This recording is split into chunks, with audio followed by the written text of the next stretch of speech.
I pledge allegiance to the flag of the United States of America and to the republic for which it stands, one nation, under God, indivisible, with liberty and justice for all.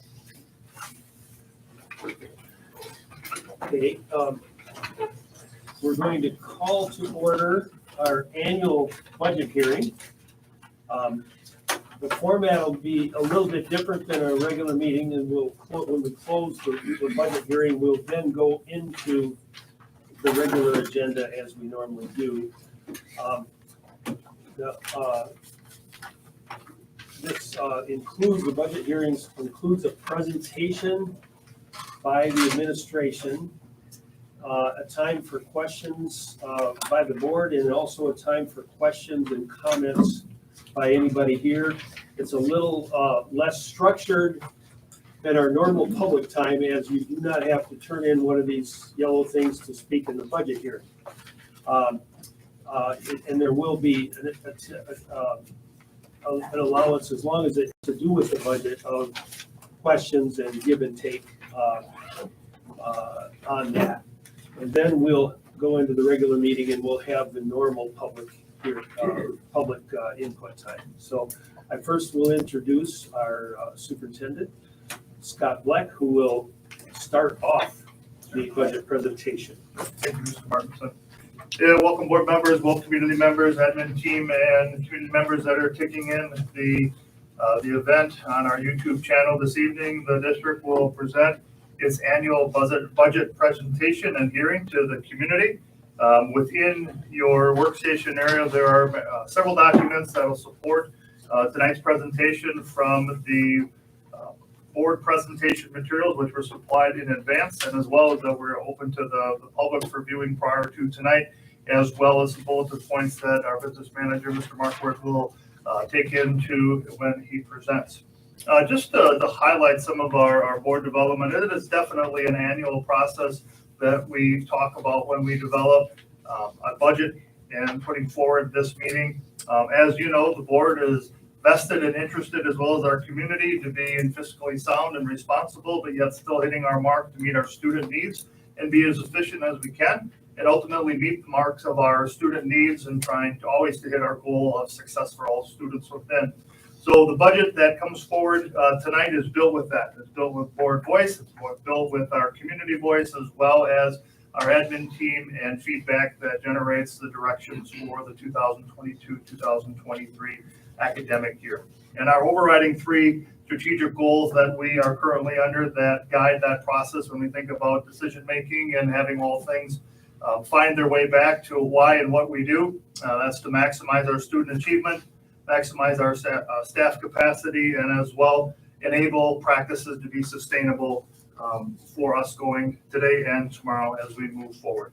So with that mindset, I'd like to introduce Mr. Markworth, who will take the lead on giving the executive summary of our budget presentation. Thank you, Mr. Markworth. Okay. Good evening, everyone, and thank you for coming. Hopefully everybody was able to grab a packet on your way in that was right by the table. There's still some up there if you'd like to grab them. I also have it up here to kind of go through, and I made a couple notes for you as board members as well to talk about the highlights. First, there's probably about 35 to 40 minutes of information to go through. That's our normal timeline for the information to share. I feel privileged to do this. I think this is my 12th time standing in front of the school board and the community sharing our budget for the school district of New London, knowing that everybody is always trying to do great things. With a public entity, you have challenges, successes, and goals and missions, and all of those are encapsulated inside of our budget booklet. So with that, I'll get started. The first page that I wanted to note is on page 3, which is the executive summary. Mr. Bleck just highlighted our goals and some of our mission for this year. On page 3, it starts to talk about things that are really important to the general community when it starts talking about spending and taxes. And the first note to share with you is the budget projects a 5.7% reduction in the tax levy and a 8.8% increase in overall spending. When you see those at first glance, you read that sentence and you're like, well, how does that match?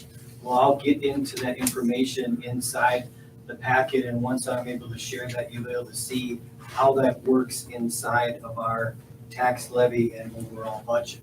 The mill rate or tax rate is also projected to decline 12%, and some revenue assumptions are from that are related to property growth. I'll talk about that a little bit as well. Furthermore, the reduction in the mill rate is also related to the way that our state budget is structured for a school district. All school districts in the state have to work inside a revenue limit, or you hear me say revenue limit formula. Every school district has a document that they use. They put in their variables inside that formula, and then it gives your spending capacity in each district. And something you'll hear a lot over the fall and into this next biennium budget is when this year's budget, last year's budget, and the prior year budget, we've had $10,000 to spend per pupil inside that revenue limit formula. Other funding has definitely helped. We'll talk a little bit about ESSER tonight. As school board members and community members, you've heard a lot about ESSER.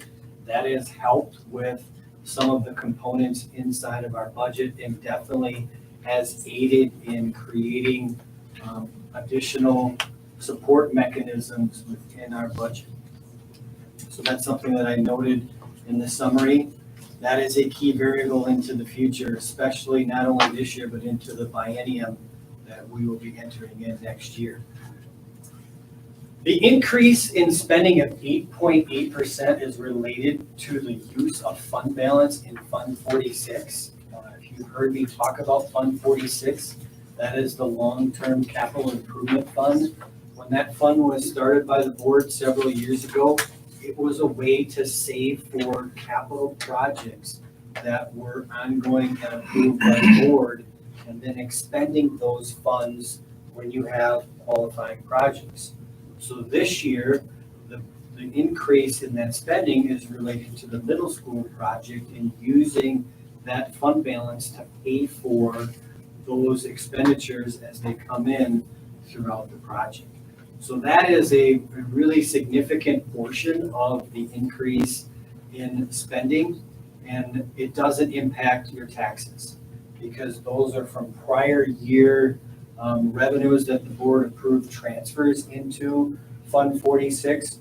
So whether you spend it or not, it will not impact the mill rate or tax rate within inside the school district's budget this year or in future years.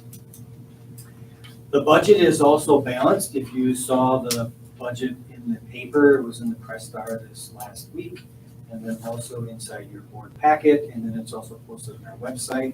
The budget is balanced this year. It is based upon using that Fund 46 fund balance. We also are continuing to use ESSER funding for items that were approved by the board. So you'll hear some of the examples of those items later on in the packet, and those are used to formulate the budget information. Lastly, these numbers are still estimates.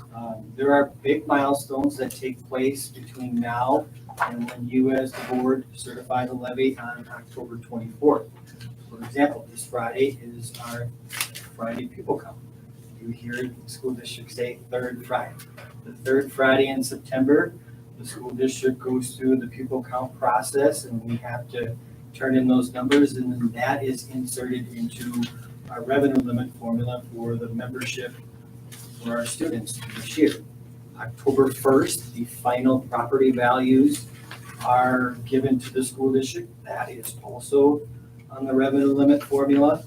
On October 15th, we get the equalization aid number, the final equalization aid number, and also your school voucher impacts. So all of those numbers will become final on October 15th. Then the board will have very similar information in front of you tonight to approve the final budget and levy and tax rate for this year. Tonight is really to share where we're at as of today. Now what I will do is I'll move into some of the other items in the packet. I'll go through a few more things and then I'll stop for some questions as well. So starting on page, some of these I'm not going to go through. I would anticipate that many of you look through this and look at what funds we have. They're really just to note, hey, if the district says Fund 10, what does that mean? Fund 27, what does that mean? Fund 38, Fund 39, what do those mean? That's really a narrative for if someone from the community, we leave these in the back of the table, if they stop in, they can look at it, grab it. It's on our website and it can really give some more details. One fund that I do always highlight is Fund 80. Fund 80, the board has levied into that fund for several years. The items noted in Fund 80 right now are Racing for Education. We have our evening fitness center and morning fitness center. We also have after-school programming. We have 4K in there. We have a collaborative. We also have a spring and summer play, and then our police liaison officers. Those are inside the budget as revenues, and then, expenditures, and then revenues, which I have next, relate to the tax levy in that fund. And we also use after-school fees. So if you send your child to the after-school program, families do pay for attendance at that, regardless of income status. So that is a revenue that's in that fund. And this year we're projecting to use a little bit of fund balance inside that fund. Are there any questions before I move on to the revenue and expenditure assumptions? Yeah, I have a quick question on the Fund 80 part. I know it's been done for a while, but why do we pay the police liaison officers out of Fund 80 rather than pay them out of our normal way of paying employees? Right now, it's a contracted service and it's a qualifying event as a community service program. So we're allowed to charge that expenditure to the community service fund. They also do activities not solely connected to the school district. They also go into our private schools. They'll do evening presentations. So that's why those qualify. Is there a benefit to paying it out of there versus out of our regular? Yes, if you would have it in your operating budget, it would be part of the revenue limit calculation. So Fund 80 is outside the revenue limit. I have a question on the fitness center workers and equipment. Maybe I'm living under a rock, but can anyone go use it? What does that mean? Yes, I mean, we have people who staff that. Primarily, we'll have students who come in either in the morning or afternoon. We do have community members that can come in. Usually there is, I shouldn't say usually, there's always someone in there who's supervising. If you have after school events where there's someone in the weight room, there's morning, someone is there to be sure that. Yeah, I knew my kids stayed after and lifted. I guess I didn't realize, I didn't know if it meant like anyone could use it or just. Yeah, I didn't know the students. community could use it. There is a cost, right, but it's very minimal for a citizen. We have not, seriously, we're not collecting funds right now. We have not had a community member battle the teenagers in the fitness center. And Yeah, that's what I was wondering. It's really just for the kids, right? it is, but we have it open to the community, but we have It's not had anybody want to I just battle wasn't the aware. 50 kids in the weight room after school. Right. It's not open in the evenings though No. anymore, is it? It No, used to back be when it open. first started in 2002, it was open 6 Right, to 8 and then p.m. there was Staffing. a staff, somebody there staffing it. And then when that went away, the evenings went away, but in the mornings, Yep. the general public can go. And I agree with Brian. I don't want anyone to watch me. I'm just Right. curious. I know. Okay, moving on to some of the key revenue assumptions. Many of these you've already heard as a board. The $200,000 increase in equalization aid is based upon the July 1st estimate. Well, as soon as that happened, we shared that with with you as the board, that that is a key variable. So yes, it gets repeated, but it needs to be in this packet as an assumption. The tax levy is important to share. It was in the executive summary, but it is part of our assumptions to share. That increase in property valuation, I was surprised with the estimate that we received of 7.8%, because statewide, the property valuation is estimated to go up between 14 and 15%. So I don't honestly know if that's gonna be really what happens. They give us an estimate of data that they have, and right now for the properties in Wapaka, Allegheny, and Winnebago County, they're showing a 7.8% increase, but statewide average is closer to 14 or 15%. The key to share there is we all live, well, I shouldn't say we all, but many of us live in different municipalities. Some of us live in Mucklin, some of us live in the city of New London, Wapaka County. Some of us live in the city of New London, Allegheny County. There's 15 different municipalities, and each municipality the board doesn't decide what happens to those values. That's through the Department of Revenue. And in the grand scheme of things, it doesn't make a significant difference, only to what the taxpayer sees, because the board certifies the levy, not the mill rate. So the board certifies the levy and not the mill rate, but the mill rate really impacts, what your property tax will look like based upon your worth of the taxable property that you own. We'll talk more about that at the October meeting, because we'll have those tables in that packet that I can share. So Joe, how much can that mill rate decision vary across these 15 municipalities?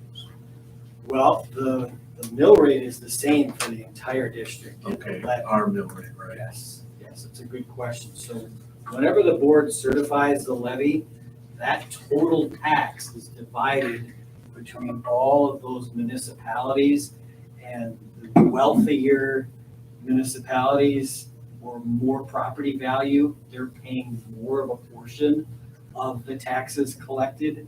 So you don't always have the same, hey, if my property is worth $100,000 and you said your mill rate was $6, shouldn't I be paying $600? Well, everything depends on what the value was in your municipality overall. And that's where it starts to become very confusing to the individual taxpayer. At the end of the day, that's why the board approves the levy. The levy is what's divided between all of those municipalities. Joe, just a couple questions that might help put it in perspective. In 2018, when we had a referendum, I did a study of all the districts within 50-mile radius of New London, and our mill rate was third lowest in all that time. The only two districts that were lower than us were Marion and Freedom. And also we did the calculation together, I think, with the passage of the referendum, we were still third lowest. I think we were 7 point something dollars per thousand was our mill rate then. Marion's was like 6.2, and Freedom's was somewhere in between there. Can you tell us what if we pass this budget as you proposed it, what is our mill rate currently? What would our mill rate be for the coming year is what I'm saying. So the mill rate on here, I think it's in the second bullet up here. And right now it is 6.67, and this would put it down to 5.84. So our new mill rate would be 5.84, below 6. Yes. So that, I think that's amazing that we were able to have the growth that we've had in the mill rate come down. I think it's a testament for the thriftiness of our district and whatnot, so. Okay, Fund 38 is inside the revenue limit calculation. So Fund 38 is a debt service fund. It is called a non-referendum debt fund, but the board is able to approve borrowing inside that fund, and it is inside the revenue limit calculation. So the key to that is any debt that you have in Fund 38, it reduces your operational availability of funds. And the reason why you would borrow in Fund 38 is because you don't have the cash on hand at that time to pay for a project or a debt or something that you have. So using an example, and you'll see this in a little bit on the debt summary, but when the Parkview and Reedfield projects were approved by the board, there was not the capacity in that budget to pay for those invoices that we received from the general contractor. So the board had the availability to borrow for that project as a part of the referendum process. And in doing so, then your future bonding reduces your availability inside your revenue limit calculation. It's not unheard of to have these borrowings. We've had up to 8 of them in Fund 38. Right now, we only have 2, and I'll talk about those in a little bit.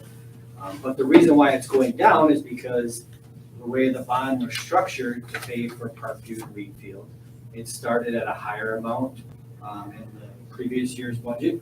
This year, it's half that amount, and then in the next year's budget, there is no borrowing. So that was designed to work with inside our budget projections to have a balanced budget and to pay for projects.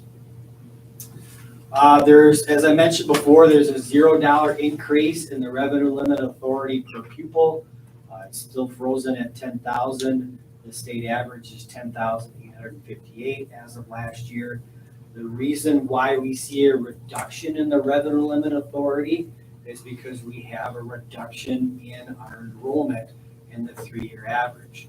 So the formula is based upon your enrollment, but it's not a 3-year average.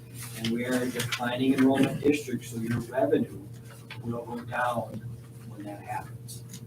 Unless you have a growing district continuously, if your revenue limit stays the same, you can't grow. So that's why the revenue limit is so critical to districts like New London, who are, 10,000 is the limit you can spend in the state. So the state has in their formula, they call it a ceiling, I call it a floor, because it's the bottom. 10,000 is the minimum that you can spend. So that's why it's a key variable that's what you hear me talk about it all the time. There's on August 30th, some of you may have saw in the news or in the paper through WASB, there was an allocation of governor relief funds of $91.15 per student. That is factored into budget projections as of today as a revenue. It helps with the revenue calculations because we also received that revenue last year. It was just in it was a higher amount. It was closer to $300,000. So that $300,000 wasn't one time, if you will. It was supposed to be one time, but it came back again this year at $200,000. So that is calculated. 100% levy authority. This year, you remember, as school board members, you approved the elimination of the student workbook textbook fees, but then reinstated school meal charges and co-curricular fees. Those estimates are noted in our local revenue budget. And then 100% levy authority means we're levying to the capacity of the revenue limit formula. That's the recommendation that we have. Some key expenditure increases, many of you know because you've heard or you sit on the committee, we renew insurances as of January 1st. We are in the midst of that right now. Many of you know that it will be more of a discussion this year because WEA health insurance is no longer going to be in the health insurance business as of December 31st. So from the committee, then subsequently the board has a chance to review those proposals. There will be a different carrier that is approved. The committee has used 7.5% as an increase for several years, and if you look at prior booklets, that number has been in there. We're hoping, that each year you want to be below that amount versus above. There have been a couple occasions where we have been above that, but we're hoping we keep that below 7.5% with the final increase. No change in our certified or administrative staff. We have the same number of FTEs. We do have an increase in our support staff across the district. Those are primarily in educational assistant form that are supporting the needs of our students in classroom settings. The 4.7% was a wage increase approved by the board back in the April May timeline. And those are also in our expenditure assumptions. The board has approved supplemental compensation items. The 403B match of $200 is factored into our budget along with years of service items. Years of service is paid out here in one of the upcoming payrolls, and then June is when we have our 403B matching contributions. We have a little bit of a decline in membership reduction. That is our estimate. That's not abnormal, if you will, for us the last several years. Usually our graduating class of seniors last year ends up being more than our incoming class of our 4K or kindergarten students. Just a few more assumptions. We have a net loss of 148 students to open enrollment. That number last year was 130 students. So we're up a little bit more from the prior year, but as when we share the open enrollment applications with you that you approve as the board. So, and the board always has a chance to approve those applications, both regular and special ed students each year. We shared with you that many of those students did not attend the school district in London, nor did they in the past. They just moved here and wanted to attend the district that they were going to. So for example, you move from Manawa to New London, but you want to stay in Manawa, you are a New London resident, but then you're open enrollment out to Manawa. So we have some students who do that on both sides. We have people who move out of New London, then open enroll back and finish their school. As I mentioned, that expenditures related to the capital projects for the middle school are factored in. The voucher impact is not known until October this year. There were 96. Last year, there were 96 students that were part of the voucher program, and those are calculated on our revenue formula as well. Next, I will talk a little bit about ESSER. This was a new bullet, couple of new sections that we added in. Now, before you move on, Joe, I've had citizens, they see this 148 and they assume that that's 148 students left this year. And that's not what this reflects, am I correct? It's just the cumulative total of all the students. They could have been new, but somebody might be a senior, they've been open enrolled for 12 years. Right, so it's a rolling number, not reflective of any given year as a loss, but accumulates up. If somebody, like you said, started at first grade, they could stay in that FTE for 12 years. Okay, thank you. The voucher students aren't included in that number though, are they? No. There's a question. Yes, sir. So you know how many students open enrolled that were attending our district last year, that open enrolled into another district? Like how many? Well, Yes, so last year we had 250 students that attended out and 120 that attended in. Is that you follow? I understand that, but my question is, kind of what Terry was talking about on the other side. So say somebody was in fifth grade last year, first through fifth grade, they're still a resident of the New London School District. Do you know how many of those students open enrolled in another district that were attending our district previously? Like this year, you mean, right? The change in Yes. this year. Yes. New ones. Yeah, Yeah. there were I don't remember anybody offhand that went from from X to Y. I'm sure there's at least one or two students. We can find that out when the Friday count happens this week. Because that would really be indicative of our actual net. I understand people are open enrolling, but never enrolled from first grade all the way through. I understand that, but I don't remember. I know there was a couple that did. I know all that. I was just wondering. Because when we have the board approve those numbers in April, that's when we share the number of new applications out in, and I just offhand, I can't remember who that was. Next, Esther. Esther is, do you want to ask? I just had a quick question too, relative to your years of service stipends for staff members, is that like a dollar amount or percentage of salary? Dollar amount. So certified staff receive $1,000 and support staff receive $300.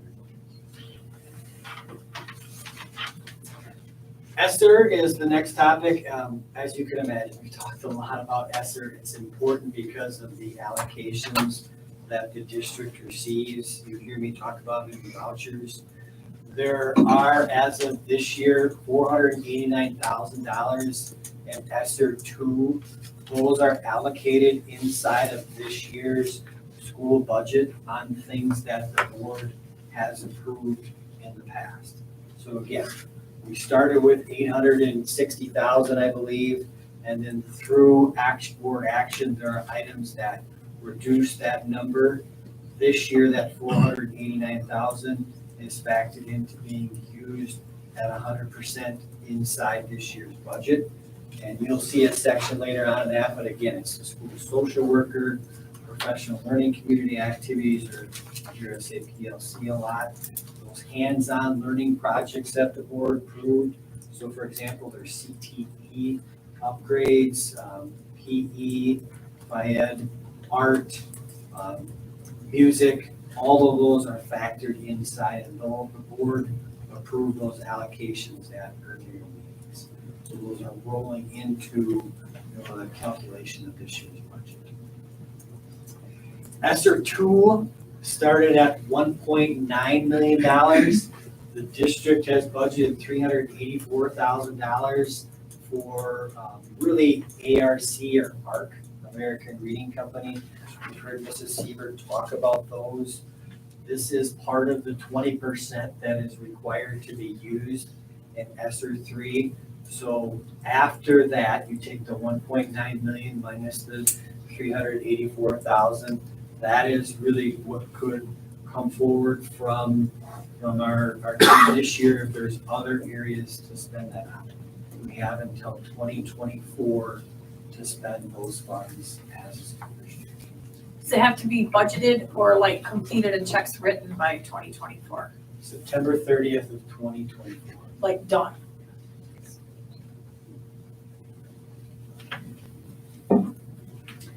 What I have heard from many districts, they're having to use that in their operational budget because they haven't had the funding to pay for items inside their budget. So depending on what happens in the biennium, this board may have a chance to consider that as an option as well. So far, that hasn't been an ongoing expense that you have approved as board members. It's been targeted items inside the budget.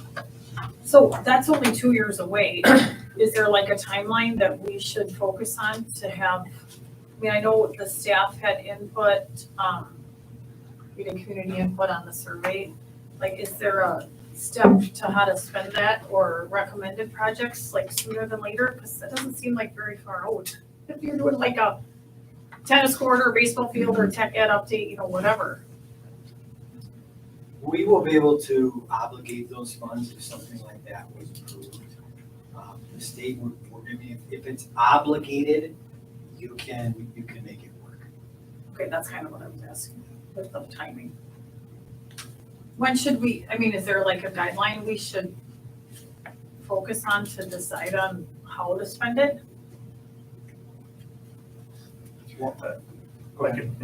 I think the monitoring of the next state budget development will be something we want to keep an eye on as well, just to ensure, if we're a low spending district and if we are in a position where we're still at that $10,000 per student as Mr. Markwart had mentioned, ensuring our current services to make sure that we can do the things that we have within.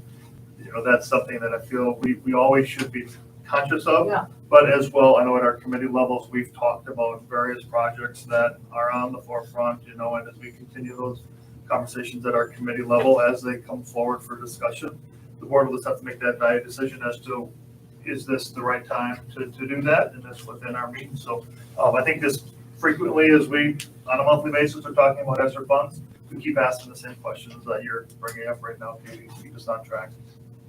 So you can spend it with your operational funds as long as it hits those marks of which buckets it goes in. Well, that was my question. Has the Fed finalized the terms for how it can be used? I know there were many hoops to go through the first year that we were just finding out about. Has that all firmed up? I believe the ESSER 3 funding with that 20% obligation to evidence-based programming, that's the marker that we had to ensure with that. Okay. So I think we would have similar flexibility as we had in ESSER 1 and 2 with the remaining of ESSER 3 that we have, knowing that we've made that obligation with that 20% of evidence base already obligated for. Okay. So if we wanted to take a portion of this and put it towards upgrading CTE, that fits the criteria. That would be, at the current time. Yep. Is the tennis court thing just dead with the city? I don't. So I can answer that. Not to scroll too much on Mr. Markworth's presentation there. Yeah. But I do have a meeting set up with the city and with Mr. Markwart and the city administrator and their park and recs to get a pulse check as to where it is from their perspective, knowing the action that they took to focus their efforts on Hatton and other items that are the priority. So I don't think the door is, completely shut. They know as well that their courts are in poor shape and that we would, if there is a glimmer there, but as a board, I think we also need to think of our students first as well and keep, making those best decisions on how we're going to ensure that we've got a quality space for our students. So When is your meeting? on the 26th or 8th. Oh, sure, of end of the month. September. Yeah, end of the month. Okay, I'll keep us going. Referendum topics. Anytime the community supports a referendum, I feel it's really important to share what happened inside of our budget. For example, the technology referendum was approved in 2009, and that allowed the district in that year to exceed the revenue limit by $300,000 for technology-related items.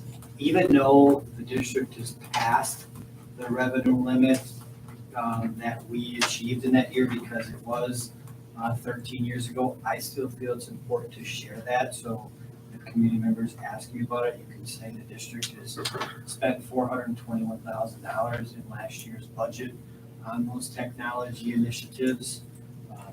If you'd say it would go away, it really doesn't, because we're already at 10,000 per pupil, and that was when we were spending 8,900. So I still feel it's important to share about it, even though it doesn't really change anything inside our budget anymore. The one that does, though, is the November 2018 referendum. The key component, again, as all of you know, that was $1.3 million for 10 years, totaling $13 million. The key project last year approved by the board was the $6.6 million for the intermediate and middle school. We are at about just under, I think, 14 million in expenses so far, halfway through that referendum. After this year, the two main projects to be a part of those last 5 years are projects to Sugar Bush Elementary and then the high school roofs. Those are components of those questions that were approved by the community, and know that those are continuing to be ongoing discussions. But as you saw from our budget, we're still paying for other projects that are part of that. So it will continue to evolve, as even though we're halfway through, we still have more project work to take on. I'll keep moving us. You can see grant information. You hear a lot from us about title funding, ESEA funding. You can see those acronyms that are noted on this page in your packet, which is page 13, gives a lot more information about what those means. But that is important to our budget because we receive allocations to them that are then utilized by Mrs. Seaver and Mrs. Martin inside the budgets that they will receive for those qualifying expenditures, and those aid in our budget, and they provide revenues to specific areas of the program. One you hear a lot from us is flow through. Flow through, our allocation is less than last year. That wasn't surprising to us because normally federal revenues stay about the same. And last year's budget was higher. We received additional federal funding, and this year it's kind of back to where it was a couple of years ago. Preschool funding is noted there. That's a smaller amount inside of our budget. Then I talked again about ESSER. We have that 489,000 you saw on the prior page. That has to be spent by September 30th of 2023. With the budget information that we had this year, we will make it to that amount. And if not, we save some of the projects, the allocations that the board approved.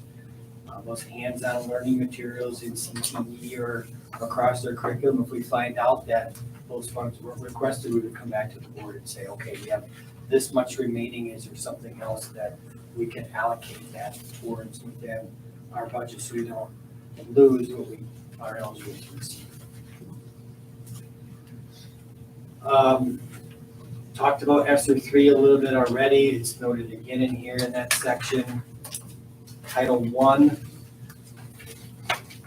Title 1D, just to know what Title 1D, even though we have those funds, they're really a direct pass-through through Rawhide because we are the fiscal agent for that.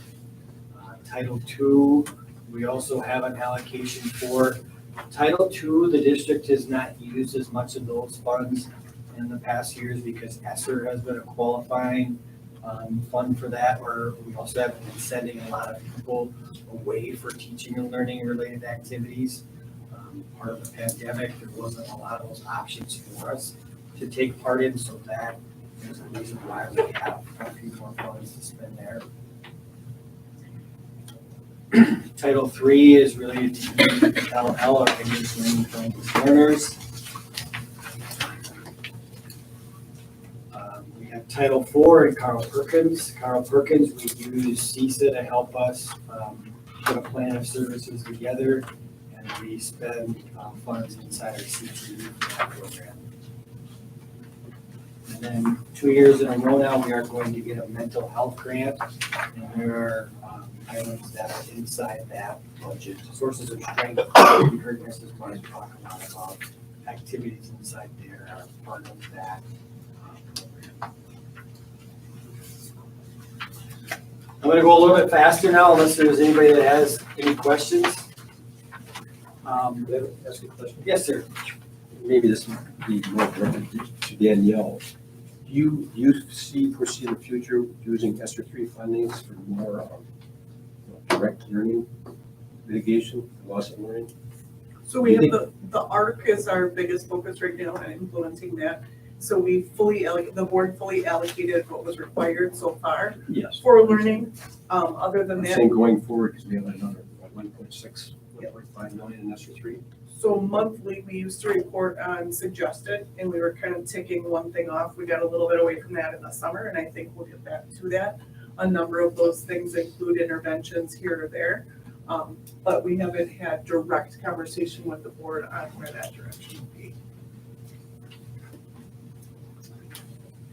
Moving on to debt issues, there are two of them. One is called WRS liability reduction, or the Wisconsin retirement system. In 2013, the board refinanced the debt from $2.7 million. And that was a really good thing for the board to do at that time because we were not making any progress on the principal payments for that. So by doing that refinancing, that will be paid off about 2 years. You can see how much principal is outstanding. Interest rate is 2.55%. And then as I shared before, the Parkview and Reed Field project was also financed This year, the interest rate is 1.96%. That is going to be paid off next spring. Post-employment liabilities, or OPEB, we still do have a couple of retirees receiving some benefits that they were eligible for when they retired in the past. We also have a life insurance benefit that about 50 retirees have guaranteed for life, that some people are retired for 20 years. That's just a liability, that we have, that it's possible at some point we may be able to pay that off and raise through that fund that we have called Fund 73. Joe, that's for people that might be new on the board or whatnot. Correct me if I'm wrong, that is from pre-Act 10 obligations, when the board had an obligation to pay insurance of people that had retired up until they were eligible for Medicare. Is that, there's still a couple people in that category?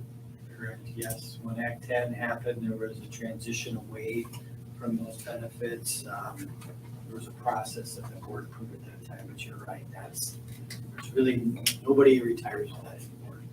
So there was a big amount to pay for a short while, but as people who retired earlier got to 65, less and less of an obligation was there. Now there's 2 left.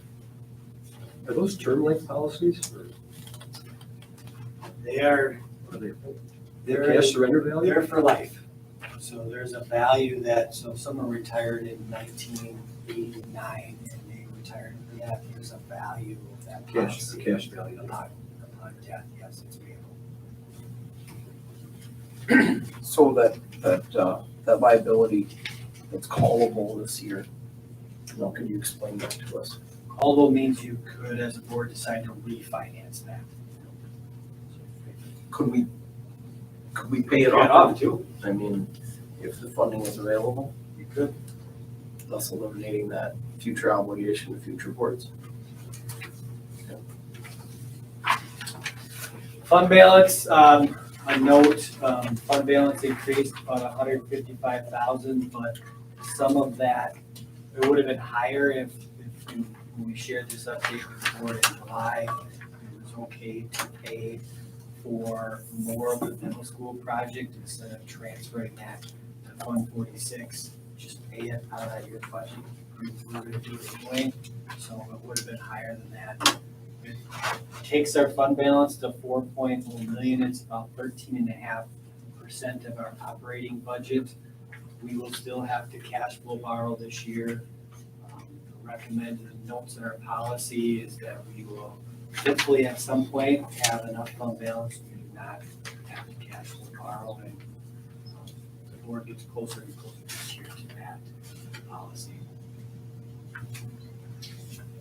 I have a historical enrollment, shows a projected enrollment. These are actual students attending the school district. You can see what it looks like 4 years out. We do our best to estimate what those might be, really based upon current enrollments. This is probably one of the most interesting graphs for anyone to look at, or charts, because you could see the historical value of the tax rate inside New London. And as Mr. Markson shared before, when you look at the school's tax rate compared to the state average, we are definitely lower. So the blue line, you can see, continues to grow between what the tax rate is for the state average compared to us.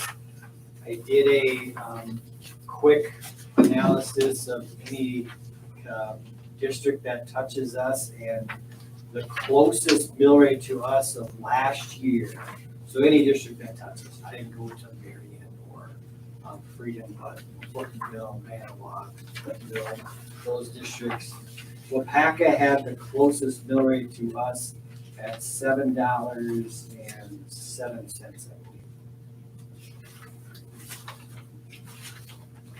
Just want to get to that page. So really what that means, you know, as Chris was sharing before, the district has a low tax rate in comparison to not only the state, but our neighbors. Last year, I was wrong, Wapaka was $7.12, and Winnicott was $7.09, so kind of all the districts that surround us. Are there any other questions of information that's in here? The rest of the items are things that you would have saw in the paper, the required publication. It's information that is important to share, but yet I felt like we went through really those notes of importance during the budget hearing. If there's any more questions from either the community or the board?